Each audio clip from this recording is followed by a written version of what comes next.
Hi అండి అందరికీ welcome back to our channel. నేను మీ మనీ ప్రెస్. మేము ఎక్కడికి వెళ్తున్నాం అనుకుంటున్నారా? హైదరాబాద్ నుంచి మా వారు చిన్నప్పుడు ఫ్రెండ్స్ అయితే వచ్చారు. అందుకే ఈ మూమెంట్ని సెలబ్రేట్ చేసుకోవడానికి గెట్ టుగెదర్ అయితే ప్లాన్ చేసుకున్నాం. అందరం కలిసి రెస్టారెంట్కి అయితే వెళ్ళాం. అక్కడ స్పెండ్ చేసిన 1 hour కూడా చాలా బాగా ఎంజాయ్ చేసాం. ఇది మాకు ఒక మెమరబుల్ మూమెంట్గా అయితే ఉండిపోతుంది. మా పిల్లలు కూడా చాలా హ్యాపీగా అయితే ఫీల్ అయ్యారు. అందరం మాట్లాడుకుంటూ నవ్వుకుంటూ చాలా సరదాగా అయితే ఎంజాయ్ చేసాం. అందరం తినేసి ఒక గ్రూప్ ఫోటో కూడా తీసేసుకున్నాం. మీరైతే ఒక లైక్ అయితే ఇచ్చేయండి ఫ్రెండ్స్. అలాగే మన ఛానల్ని కూడా సబ్స్క్రైబ్ చేసేసుకోండి.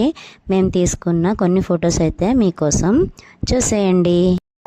రంగు రంగు తారలన్నీ తొంగి తొంగి ఒక్కసారి చూస్తున్నా ఏంటిలా, పైన లేని వెన్నెలంతా నేల మీదకొచ్చినట్టు ఉంటే చూడవా, మంచు వాన నన్ను ముంచనంట, వాన విల్లు మీద ఇల్లు కట్టినెవ్వరంట, ఈ లోకమంతా నిన్ను చూసినంట, ఏ దిష్టి నిన్ను